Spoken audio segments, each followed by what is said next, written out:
Hey, this is really exciting. Due to the popularity of corrections, NBC has added a jackal balloon to the Macy's Thanksgiving Day Parade. Unlike the other balloons, it doesn't move, it just sits there, and it criticizes the other balloons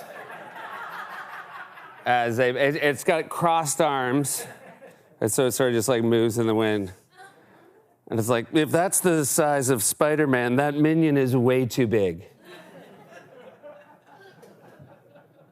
Is there no respect for scale? We showed Elmo smoking what we said was a parliament. Many of you pointed out the filter was the wrong color. We showed Elmo smoking with a brown filter. Parliament had white filters. And of course, if you see one with a red filter, those are the now defunct El Marlboro Reds, which was a tie-in with Elmo and Marlboro. Mr. Hooper was selling them out of the back of his store, got busted by the cops, and then he was the one who told the cops where to find Snuffleupagus. Elmo, we also had Elmo and a Yamaha. We said it was a Harley. We've been talking about, I held up a card saying no ferrets were harmed in this episode of Corrections, and they said, so that means in previous episodes, ferrets were harmed. And I said, that is correct. And somebody said, when were they harmed? Episode 110, you might remember the famous pillow gag. The pillow was stuffed with ferrets. And actually, if you go back and listen, you might be able to hear ferrets in discomfort. Let's roll it, Alex.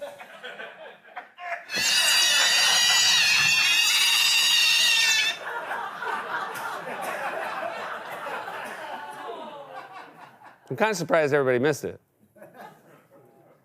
Hey, I said, a lot of people said, hey, politics are so bad now, I can't watch the show, I only watch Corrections. And I was like, hey, it's really important, without the show, Corrections go bye-bye. So I said, look, just, put it on and then turn the volume down and Nielsen will still get it. Now, Nielsen, I guess they wear portable people meters so it can hear the sound.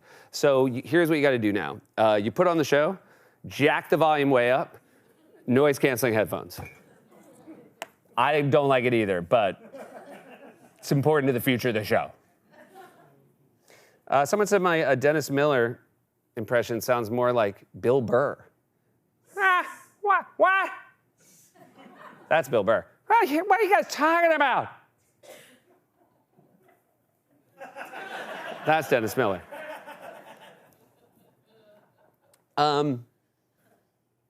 We had a joke about Baze leaving a comment on YouTube and his name being Alex Baze 1916, which I said was his birth year. And a bunch of you were right on top of that.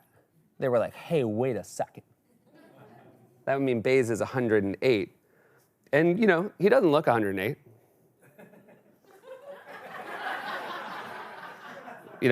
On the outside, I think based on how many times he goes to the doctors, it's like 109, 110. This is interesting. Baze has worked on every talk show since the beginning of talk shows. And there's always like little tells where sometimes I'll be like, hey man, I'm so sorry I didn't have time to read the monologue today. And then I'll just hear him muttering as he walks away being like, never heard Jack Parr say that. Here's a comment. In episode 6 of The Day of the Jackal, the license plates in Hungary are formatted with 2 pairs of letters and 1 pair of numbers, such as ADNK74. Hungary does not format their license plates in this manner, and it doesn't match the older system either. So, here we are back again. With you incorrectly thinking that just because there's a show called Day of the Jackal on Peacock, and we have jackals on Corrections, that the two are tied together. I do not want to address the errors that were made on Day of the Jackal, but I did invite Eddie Redmayne to join us.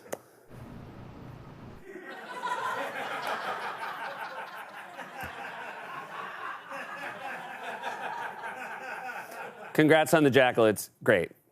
Thank you. So, how many mistakes would you actually Because I bet there are none. Like, how many mistakes would you actually say were in the production of The Jackal? 14 or 15. Oh, okay, but that's more than I thought. That's more than I thought. I mean, I assumed you would just kind of keep an eye on that kind of thing. I was useless.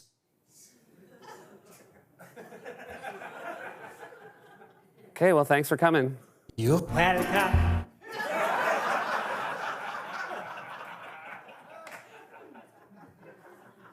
Goodbye. Sorry, auf Wiedersehen, au revoir, goodbye. We talked about the song entry of The Gladiators, which is the circus song. And somebody wrote, I noticed Seth didn't dare try to pronounce the name of the composer of that song. So I looked it up, Dave Smith.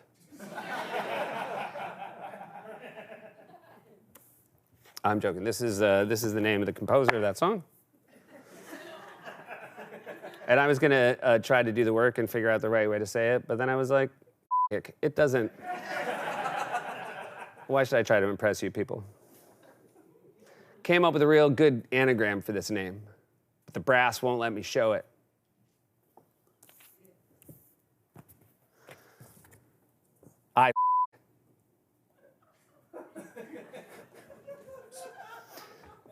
Julia's.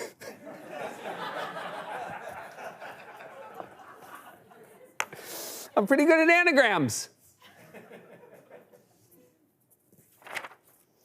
RFK Jr. said if the skeletons in my closet could vote, I'd be king of the skeletons. Sorry, I'd be king because, but I was saying, like, if the skeletons in your closet could vote, that usually means you did a bad thing, and I don't think the skeletons would then come out and, like, vote for you, right? If you were, like, a guy you killed with a, oh, there he goes.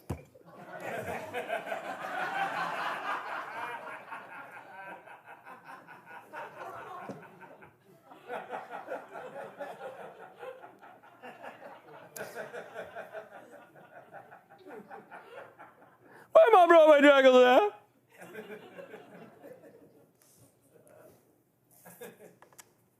We had Buck was in the show this week, and someone said, because this is a photo of Buck, and someone says, why is he in front of a bunch of a weight set?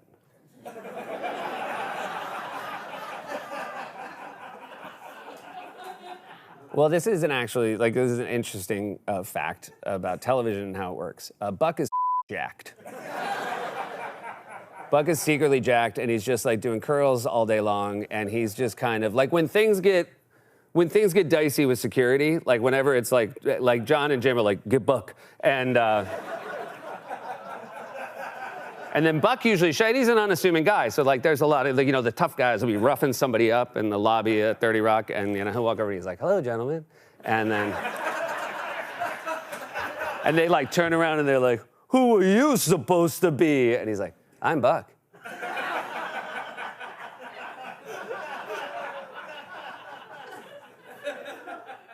And you stop here.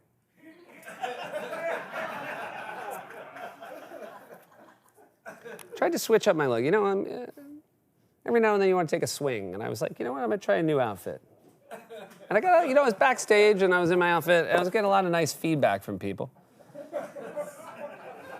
And then during the show, I received this text from Shoemaker.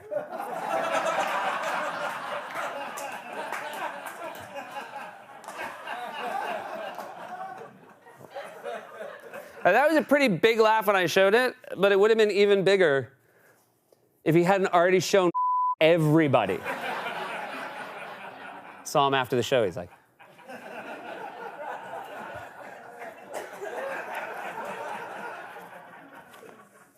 and it's just nice to know the Jackal, when you try to take a sartorial swing, it's not like the Jackals out there are gonna you. Oh, what's that?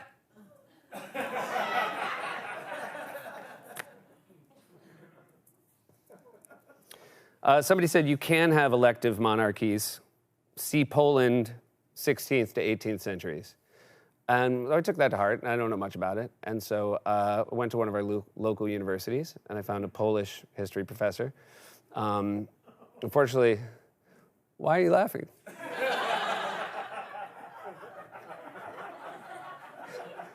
Got to his office, pitch black. And he was like, "Oh, thank God you're here. I need help with the light bulb, right?" And I was like, "Yeah, I can help you." He was like, "You? We need like 4 more guys."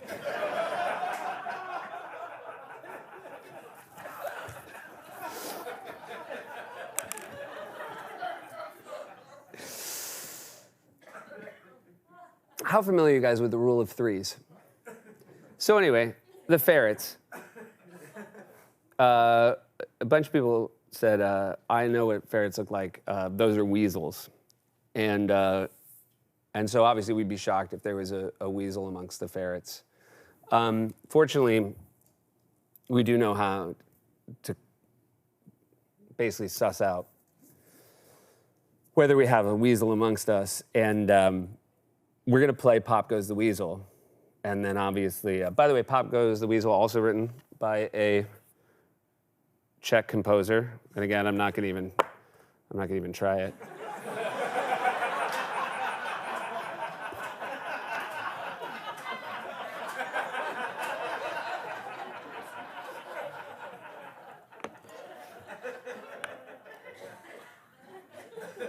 So here's what we've done. We've got a lineup of the ferrets, and we're going to play Pop Goes the Weasel, and if one of them pops, we will know that that is, in fact, not a ferret, but a weasel. So let's take a look. Okay, there's our first character. We've got one with a hat. All right, let's see who else is here. All right, got googly eyes. All right, and let's see our last one. Okay, so I'm going to play the song, unless any one of you wants to fess up now. Okay? Alex, cue the music. Stop. Now's the time, gentlemen. Last year, what about you, first guy? No? A little hat? Googly eyes? You look like you got something to say. Pink fella on the end? All right. Play the music, Alex. One more time. This is it. Nobody wants to see this. Nobody wants to watch a weasel pop on the eve of Thanksgiving. Now or never. All right. Alex, play it to the end.